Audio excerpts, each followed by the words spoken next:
Türkiyə. Bildiyiniz kimi Türkiyə müharibə ərəfəsində, ərəfə bilirsiniz də müharibə başlamışdan qabaqdır.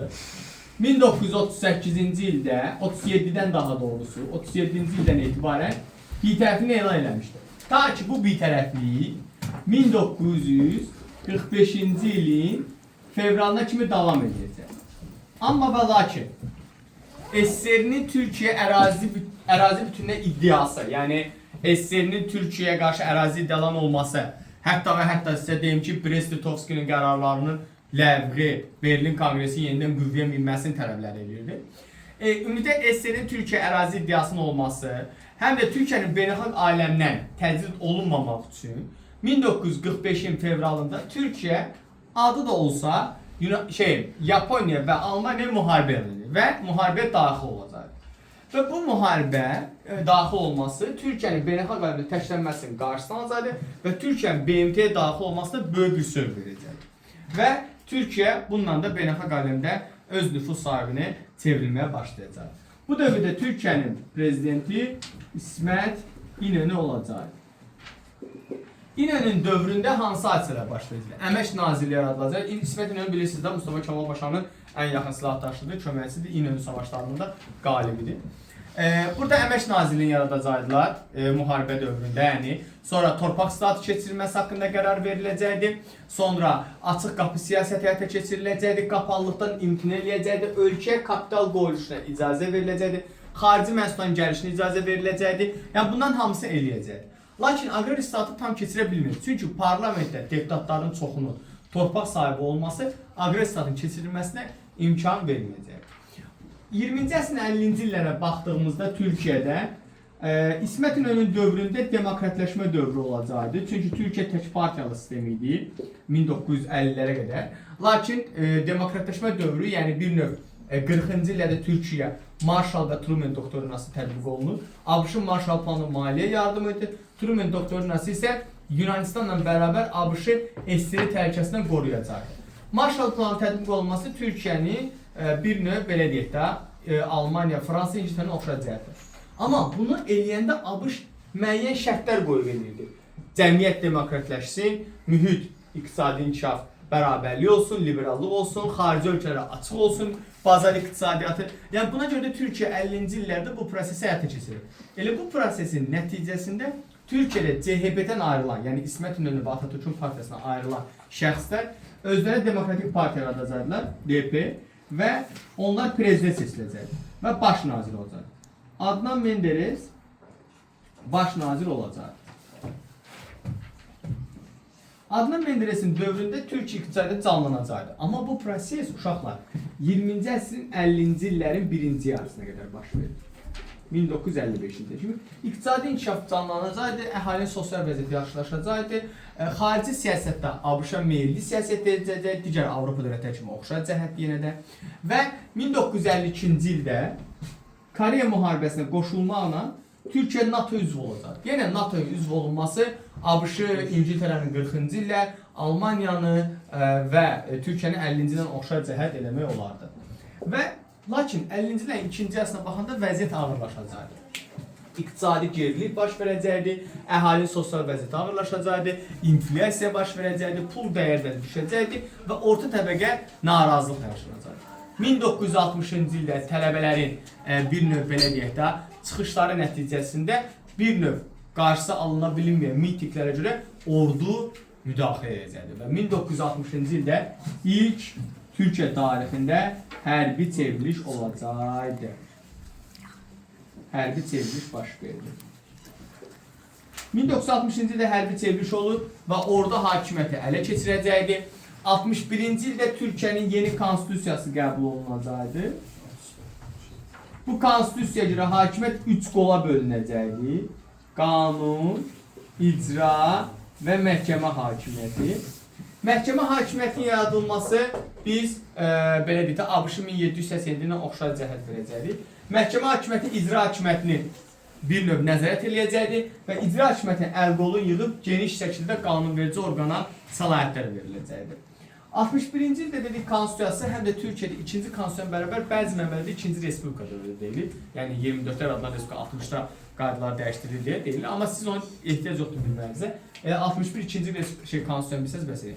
Konstitusiyanın qəbullarını soruşacaq. Bunu bilirsiniz. Yəni onları soruşacaq. İndi gəldik Türkiyənin 20-ci əsr 60-70-ci illər xarici siyasətinə. Ümumiyyətlə 60-cı illərdən başlayaraq Türkiyənin xarici siyasəti əsasən Kipr böhranı ilə əlaqədar olacaq. Kipr böhranı nədir? Kipr bu dövrdə Yunanlar Kipr adasındakı Yunan əhalisinə əsasən deyirlər ki, birləşməlidir bizə. Amma Türkiyə deyir ki, Kipr bölünməlidir. Həm türklər var, həm Yunanlar olduğu üçün. Amma bunu istəmirdi. Yunanistan bütöv birləşmək istəyirdi. Hətta bunun üçün bir növ belə deyək də başladı türkləri orada soyqırım törətməyə, qırğınlar törətməyə, türkləri sıxışdırmağa başlandı. Bu vaxt Türkiyənin baş naziri Bülent Ecevit buna imkan vermir və 1974-cü ildə Türkiyə Kiprə qoşun çıxadacaq. Kiprə qoşun çıxadaraq Kiprin türk olan kəsimini müdafiə edəcəkdir və Kipri iki yerə böləcəkdir. 1983-cü ildə isə Kuzey Kıbrıs Türk Cumhuriyyəti yaranacaqdır. Şimali Kipr Türk Respublikası yaranacaqdır. İndiki Kipr adasıdır. Necə haradır? Şeyin aşağısı, Türkiyənin aşağısı. Nəysə, Kipr böhranı baş verir və indi Kipr böhranı dünya dövlətləri bunu bir növ işğal kimi qiymətləndirir və Türkiyəyə qarşı embargo tətbiq olunacaq. Lakin buna baxmayaraq Bülent Ecevit geri addım atmayacaqdır. SSR, İngiltərə, Fransa, ABŞ bu məsələdə Türkiyəni günahlandırır və embargo tətbiq edir. Bu embargo Türkiyə iqtisadiyyatını yenə nə edəcəkdir? Aşağı salacaqdır və əhalinin vəziyyəti ağırlaşacaq. İkinci bir çevriliş 1980-ci ildə hərbi çevriliş olacaqdır. İndi hərbi çevrilişlərə baxsaq, uşaqlar tarixlərinə baxsaq, bir, bu oxşarlar deyirəm, yəni qeyd edirsiniz. 1653-də İngiltərədə, 1925-də İranda, 1936-da İspaniyada, o da hərbiçilərin qiyamı idi. Hərbiçilərin qiyamından sonra və çevrilişləri. Yəni bunlar uğurlu qazananlardır, yəni çevriliş eləyib uğur qazananlardır. Biri də 60 buradadır, 80 də burada olacaq. 1983 aralığı Türkiyədə ordu hakimiyyəti əlində idi. 83-cü ildə isə Türkiyədə yeni seçkilərdə Turgut Özal gələcəkdir. Turgut Özal gəlir. Turgut Özalın dövrü iqtisadi möcüzə dövrü olur. 20-ci əsrin 80-ci il iqtisadi möcüzə olması 20-ci əsrin 50-ci illəri Almaniyasına oxşar cəhət olacaq. Turgut Özalın iqtisadi siyasətin mahiyyəti nə idi uşaqlar? Bunu birinci açıqlayaq. Birinci bu idi ki, Turgut Özal orta təbəqənin gəlirlərini artırmağa çalışır. Orta təbəqənin yaşayış səviyyəsini artırmağa çalışırdı və onların maaşlarını qaldırır. Azad bazar iqtisadiyyatını canlandıracaq. Kiçik sahibkarlığı inkişaf elətdirəcəkdir. İqtisadda liberal münasibət bəhsi. Liberal münasibət dediyimiz yəni bərabər hüquqlu zəmin yaranacaqdır da hamı tərəfinə.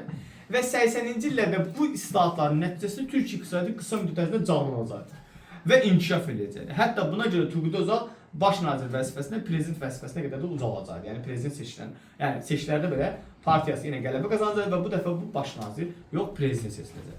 Lakin 20-ci əsrin 90-cı illər tarixinə baxdığımızda isə Türkiyədə vəziyyət çox gərgin olaraq qalacaq. Hökumət böhranları, hökumət daxilində çəkişmələr, sonra bununla paraleldə partiya daxili çəkişmələr, koalisyon hökumətlərin birinin yaranması, birinin istefası bu tipli vəziyyət yaranacaqdır. Siyasi böhran Türkiyənin vəziyyəti ilə bərabərində digər məsələlərdə ağırlaşdıracaq. Xarici siyasətində çox böyük təsir edəcək.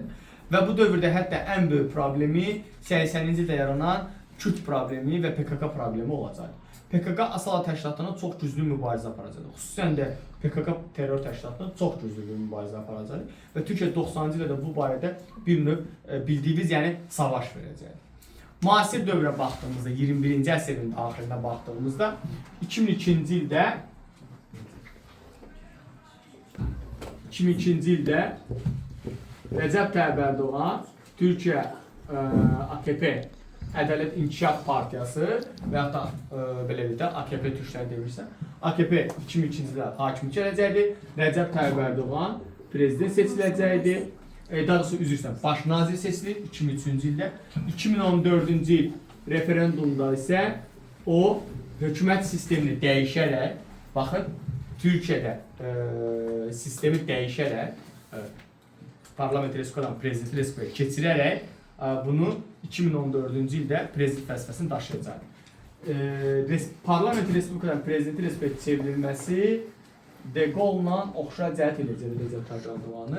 Şahidəqə onlarda da yəni prezidenti respublika olacaqdır. Və bu dövrdə Türkiyənin iqtisadiyyatı çox güclənəcəkdir, dünya siyasi arenasında çox güclənəcəkdir, hərbi sahədə güclənəcəkdir və iqtisadi inkişaf, əhali sosial rifah yaşayır. Hətta dünya 20-lik zirvəsində iştirak edəcəkdir və dünyanın ən güclü 20 iqtisadiyyatından biri olacaqdır. Bu da sizin Türkiyə dərsiniz.